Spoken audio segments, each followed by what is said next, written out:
This is Karen with newclevelandradio.net. And today's entertainment podcast is being brought to you by Leighton Promotions. And we certainly appreciate Ann, and especially for this series of podcasts. Today, my guest is Jude Roberts, and Jude is going to be part of an amazing week that is happening at Caffe Lena in Saratoga Springs. It's called the We Remembers. And Jude, I talked to Michael Vetch about this already, but I'm really interested in how each of you, got involved and why you would even want to do you know, uh, a show like this because for some people, it'd be like, hey, I'm bringing up the past. Why do that? So give us a little bit of background. Sure. Well, I'm sure you know there's a documentary called We Remember Songs of Survivors that we're now touring in support of. But that documentary began as a project with Sage Arts. Sage Arts is an organization that connects elders with songwriters in our community, and particularly elders that have a need for their voice to be heard. So I had worked with Sage Arts once before on a different project that did not involve Holocaust survivors. And I was approached by Colette Ruoff, who's the director of the organization. And she asked me if I would be interested in participating in another project that involved Holocaust survivors. And you'll actually see me saying in the documentary that I was kind of reticent to take on that project because it seemed like such a heavy burden for a songwriter to take on, and the stakes seem like so high to me that I wasn't sure that I was up to the task. But I took I think about a day to think it over, and I told myself there's no way that I'm going to have such a great opportunity again. So I'm gonna do this. I'm gonna see what I learn and how I can grow from it. And I'm so happy that I decided to do it. It was an amazing project. Well, I've seen the PBS production. What I love about the fact that this is turned into a musical production going across the country is that there still are skeptics out there about the Holocaust. And that really upsets me greatly because not only was the Holocaust real, in so many parts of the world, we still haven't learned from that. And uh, these atrocities continue to happen. And maybe if we can, put ourselves in the shoes of the survivors and understand, maybe we can become a kinder society. Um, so, the same question I asked Michael, who's also on this project, did you have a connection to the Holocaust anywhere in your life that said, hey, I really have to do this for somebody in my past? Other than the fact, genetically speaking, or in terms of ethnicity, I'm not Jewish, except that I have about 6% Ashkenazi or Sephardic Jewish in my bloodline. So I do feel like there is a thread there. And my mother, about 6 years ago, who has always felt that she was Jewish, decided to convert to Judaism. How interesting. Yeah, so there's a connection in that sense. And Now she's now part of Vassar Temple in Poughkeepsie, how and wonderful. she loves that community. She does so much for them and with them, and so there is a connection there. But I also think the Holocaust is. I mean, a lot of people don't understand that it although primarily the victims were Jewish, there were a lot of other people, other Absolutely. populations that were affected as well. And I think that's an important thing that we should all begin to realize and study our history, because history gets rewritten by the victors and by the corporations and by people that don't want us to really know what happened. And to me, the most important thing actually is that we speak to the people who were really there and who are really involved, and that we get those stories, because you don't really know what happened unless you speak to somebody who was there. Absolutely. One of the things that my parents taught me, and I wish I had learned it before both sets of my grandparents had passed away, was, ask questions. Ask, you know, where did I come from? And what is my connection? And luckily, my parents sat down with my husband and I. We were able to record a history from them. And so we got those bits and pieces about my grandparents. As I often say, I'm very lucky. My immediate family, even going back 2 or 3 generations, were not involved in the Holocaust. We had already been transplanted in the United States. However, throughout my whole life, I have met survivors, and some of those survivors have chosen not to talk about it, but many have. And when you hear their stories, you just have to know that they are miraculous people who found the will to live and survive. Um, And thrive. And thrive, Yeah. absolutely. So, when you sat down and started writing these songs, where did your where did your ideas really come from? Had you met with the survivors and you got their words, and their words are part of the music?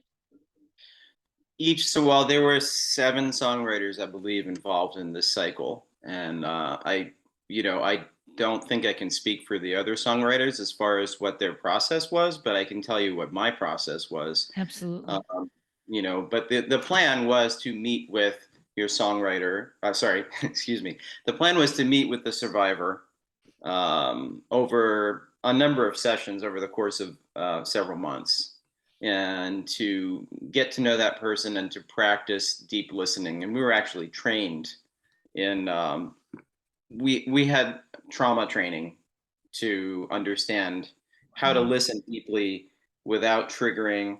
And so and I think that's actually one of my better strengths, is that I can listen, and I can listen often without talking for hours on end. So it was something that I was comfortable doing.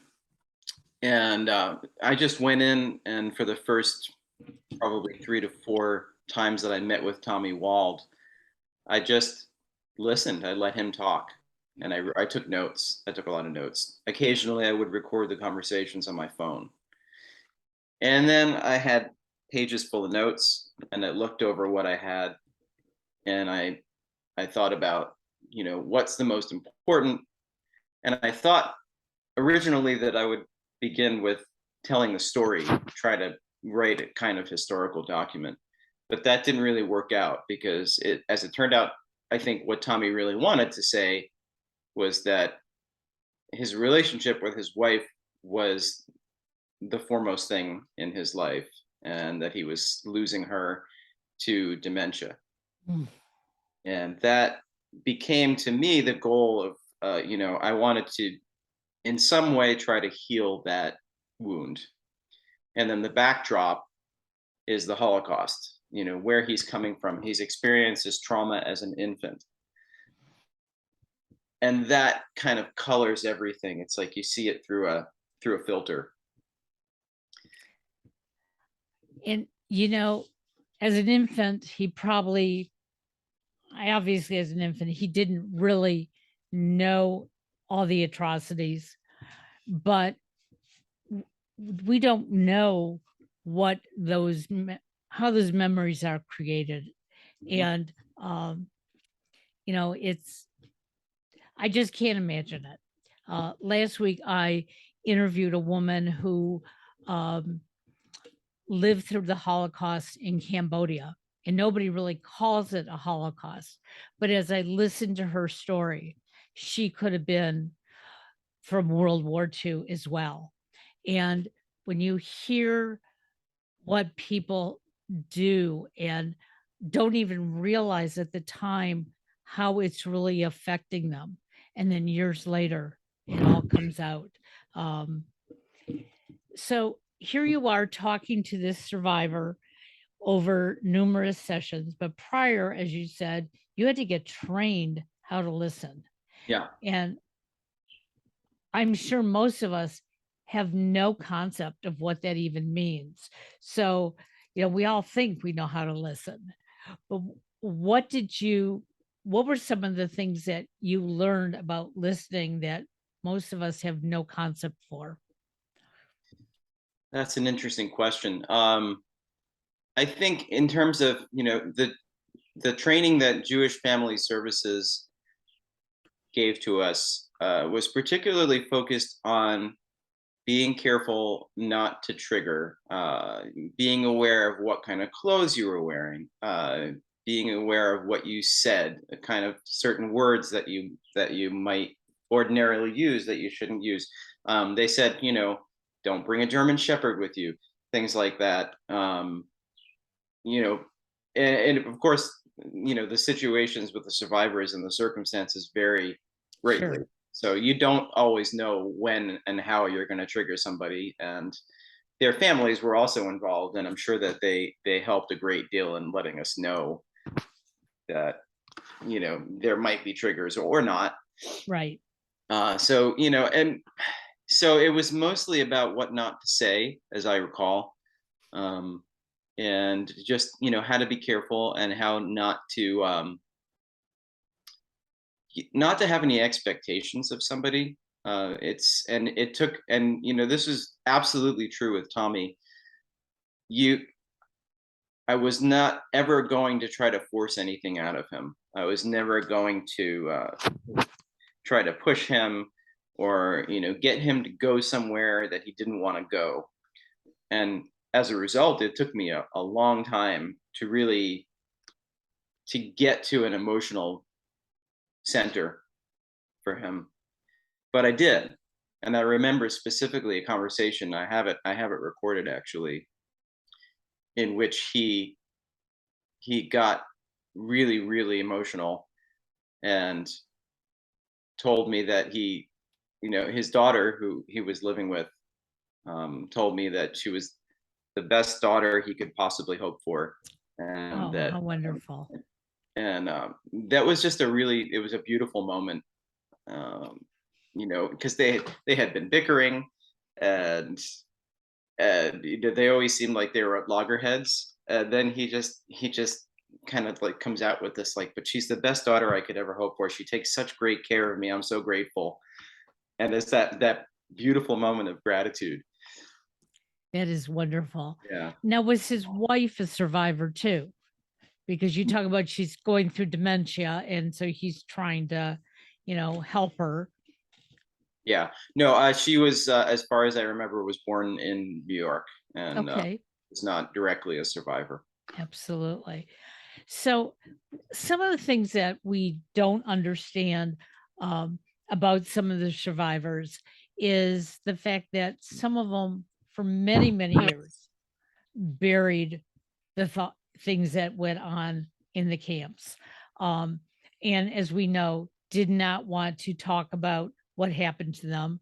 In fact, my parents had um, fri a couple that were their friends, and uh, the woman always wore long sleeves to cover her number. And I couldn't have been more than 6 or 7 years old, and it was a warm summer day. We were sitting outside at their house, and her sleeve moved up a little bit. And I didn't know what I was seeing, but I saw something on her arm. And I went over as this very innocent child and moved her shirt up. She didn't stop me. And, very innocently, I said, what is that on your arm? And she went into this detail, which back then had no idea. But then I remembered one day, oh, maybe about 5, 6 years later in Sunday school, we were talking about the Holocaust and that memory came out. Hmm. And I talked about it. And I remember my class just sitting there because none of them had ever seen anyone's number on their arm. And, it was like, I'm so glad I saw it as an innocent child because I never thought, anything terrible about it. But yet I have a friend who the first time she saw somebody's number on their arm, she actually she felt appalled and, you know, really upset the survivor. So Yeah. as a infant, was Tommy tattooed as well? No, I don't think I never saw any tattoos on him. He did not have a number on his arm. So he didn't and he was in France, and so it was the French Gestapo Right. came to they were in a forced labor coal mining camp. And the French Gestapo came to the door and asked them all to come with them. And because his parents had a baby and he was an infant, they said, "Well, whose baby is this?" And his mother said, "It's my child." And they said, "Okay, you guys can stay, and the rest of you come with us." So all the other aunts and uncles that were living in that house disappeared, and they were never heard from again. And they got out shortly after that. Tommy, his parents, and his parents' parents all got out of France, and they got to the USA before the war was over. Oh, So I see they didn't go to a concentration camp. They were in a forced labor camp in a country that was not Germany. So there's probably a different system, and you know somehow they escaped that part of it. and how interesting. Most of us don't think of those families as survivors because we haven't heard those stories. Right. And those are very, very important. How many ancillary stories do we not hear that we don't even know, and how it's affected people? Absolutely. So this week, you and a group of you will be performing at Caffe Lena. And for all of our listeners, I want you to know that this will be broadcast through Caffe Lena as well. For a small donation of $5, you can sit in your living room, watch it on your TV, watch it on your computer. And I really want everyone to take the time because these stories are fading. And the more we can get before these survivors are no longer living on this earth, it's really important because we have to learn from it. So, can you give us a little idea what your song is about, or at least the name of it so we can listen for it? The song is called Suzanne. Suzanne is the name of Tommy's wife, who is still alive. She's in a nursing home in Poughkeepsie. And I wrote the song, as I said before, because I felt that relationship. She was the light of his life, and so in a way, there was an echo of the trauma that he experienced as an infant. Again, he was experiencing loss as an elder, watching her fade away and having her not recognize him. And I felt that there was a healing that needed to happen. So I wrote the song using his voice speaking to her. And the melody that I came up with I think, is kind of reminiscent of European Jewish folk music.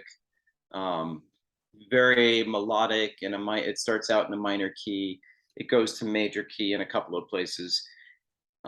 And what I really tried to do was give a little bit of the history without clobbering anybody over the head with what happened, and give a voice to his pain and his love for her. So that there are lines in the song. One of them is, "I have memories I'd rather lose, but you forgetting everything is just a heartless ruse." That feeling of, and I've experienced this too, because my father had dementia before he passed away. Yeah, there was a feeling that the person that you're watching slip away is getting robbed of something, that it's just not fair, and it just seems like, how could this possibly be? So that's why, I put those lyrics in there, using my own experience and trying to speak through him. That's what I came up with. Well, to our audience, if you have not experienced dementia in any way, um, I suggest you at least learn and understand it, because Ju- Jude, I totally agree that it is the most heart wrenching thing you can see anyone go through. Um, my mother at 96 and a half, um, she she was very vital, and yeah, she was missing a few things, but it was not the full sense of dementia. And then she had a stroke, and for the first week after her stroke, she still seemed to be very coherent in time. And then almost out of the blue, um, we saw her starting to fade away. And I'm so grateful to people who taught us that instead of trying to tell my mother what was or what had been, that we listened to her and we talked to her in real time, where she was coming from. And um, I spent the most beautiful part of the last 12 and a half weeks with her, letting her control the conversation. And obviously, that's what you did with the survivors too. You were letting them control it, because um, they're the only ones who can, you know, connect with us in real time. I am so impressed. Um, anything else that we can expect at this wonderful concert? And it is on the 22nd. Am I correct? Thursday the 22nd at 7 p.m., Caffe Lena. You can expect, we have the program designed in two halves. So the first half will be sort of a writers in the round with the four songwriters. And the four songwriters are Kelly McKenzie, Michael Veach, Elizabeth Clark, and myself.